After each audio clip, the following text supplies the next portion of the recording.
No Campeonato Brasileiro, infelizmente, a distância aumenta. Tite, na coletiva, filosofou, como sempre. Falar um pouco sobre isso e sobre tudo o que aconteceu na partida de ontem, galera. Fala, galera rubro-negra! Estamos chegando com mais um vídeo aqui no canal Camisa 10 da Nação. O seu, o meu, o nosso canal de notícias e informações do Flamengo. Esse Flamengo que a gente tanto ama.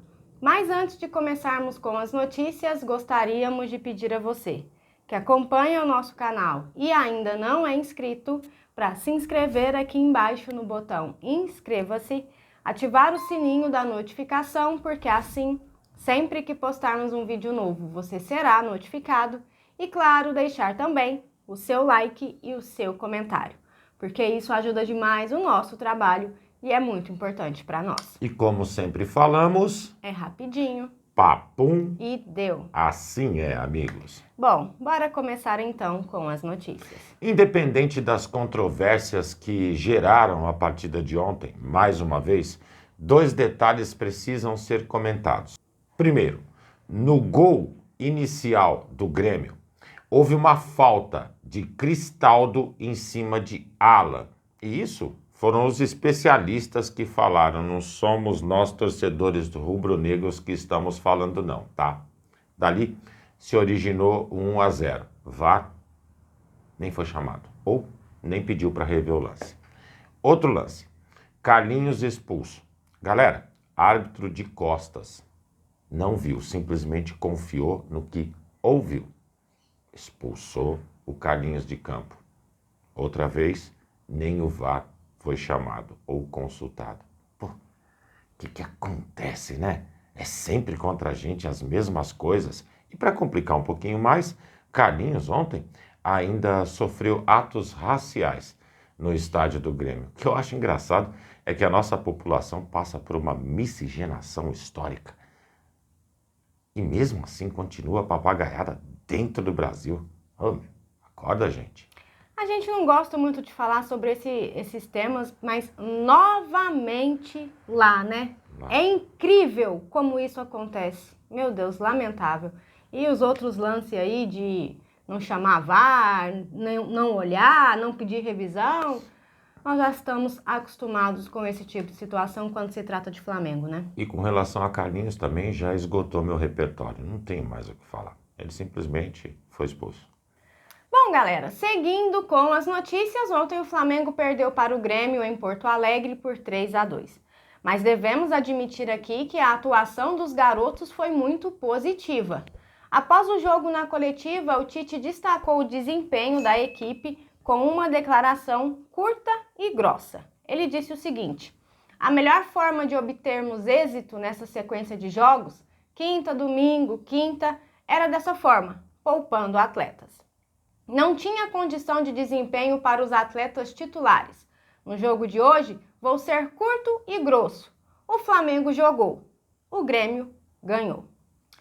Perguntaram sobre a pressão que ele vive no Flamengo e o eventual interesse do Grêmio nele para 2025. E ele respondeu o seguinte: pressão foi no Guarani, no Caxias, no Juventude, no Ipiranga, no Grêmio, no Inter. Ele adora falar dos times passados dele, né?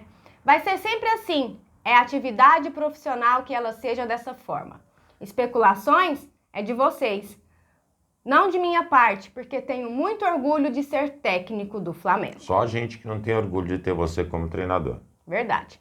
Bom, perguntaram também se ele acha que o jogo contra o Peñarol decidirá aí a permanência dele no Flamengo. E ele respondeu dizendo que o trabalho dele segue e que a pergunta deveria ser feita à diretoria e não a ele.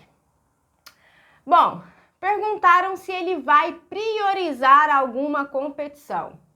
Sério que ainda tem que perguntar isso? Mas tudo bem, ele respondeu o seguinte: aprendi no Flamengo que o Flamengo tem que disputar tudo. Isso é inquestionável. Inclusive a pressão se dá pela grandeza e é natural. E também só sei que aceito serei, e foi assim em todos os outros clubes, se um grande título tiver. E aí vai haver essa harmonia. Foi assim com o Grêmio, no Internacional, além de uma série de outras equipes. Busco isso agora no Flamengo. E por fim, amigos perguntaram sobre o porquê ele não deu tantas oportunidades a Gabriel Barbosa. E ele respondeu: o técnico tem que ter a capacidade de trabalhar o atleta e dar oportunidades para que ele possa melhorar e evoluir. E não cortar a cabeça no primeiro erro. Não sei qual foi o tempo, mas foi muito tempo em que o Gabriel não teve condições físicas ou clínicas em termos de recuperação. Quando cheguei ao Flamengo, ele estava assim. Ele teve uma série de problemas físicos. Quando cheguei, ele estava se recuperando. Nesse momento, ele está se recuperando. Galera, dizem que a vida é feita de ciclos. O ciclo do nosso treinador nunca começou e a gente é doido para que termine. Acho que é o resumo de tudo, não? Bom, agora, amigos, o foco é no jogo de quinta-feira contra o Peñarol. E conforme apurado, o elenco treina hoje à tarde de olho nessa decisão.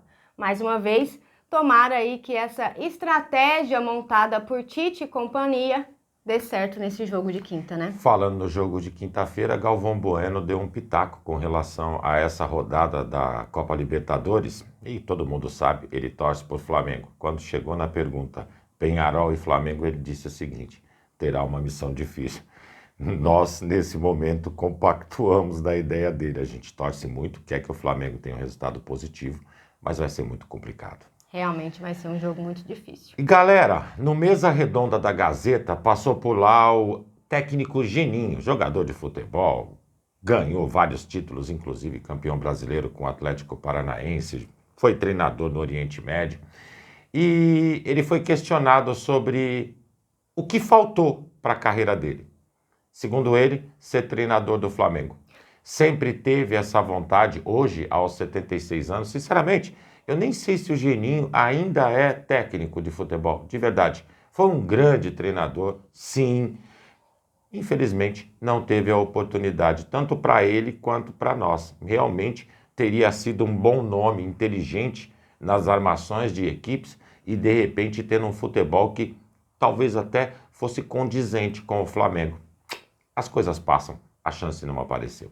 Lamentamos. Hoje em dia, para ser técnico do Flamengo, meus amigos, você tem que ter uma coragem gigantesca e também aí ser um baita de um treinador, né? Ou agradar Rodolfo Landim. Tem que ser, não, para ser técnico, Ah, tá. Não tô falando para agradar, né? Para agradar qualquer um pode agradar, né? Olha, é só puxar o saco dele. Ele tem os preferidos. Só puxar o saco dele de vez em quando que ele fica feliz, mas para ser técnico mesmo do Flamengo, o cara tem que ter ali muita coragem, E viu? entender o que é Flamengo. Verdade. Davi Luiz saiu de campo ontem frustrado. Diria para vocês que ele nem foi o suprassumo, muito menos foi um problema para o Flamengo. Nosso problema defensivo, ele vem das laterais, principalmente do lado do Ayrton. Na hora que eu penso naquele terceiro gol, sinceramente, me dá uma raiva tão grande. Mas bora lá. Aí foi perguntado com relação ao que ele entendeu sobre o jogo. E galera, por que da frustração? Pô, é pelo trabalho dos meninos. Segundo ele, a garotada se dedica muito nos treinamentos. E quando tem uma oportunidade como essa, que é difícil, eles precisam e têm que agarrar de todas as formas.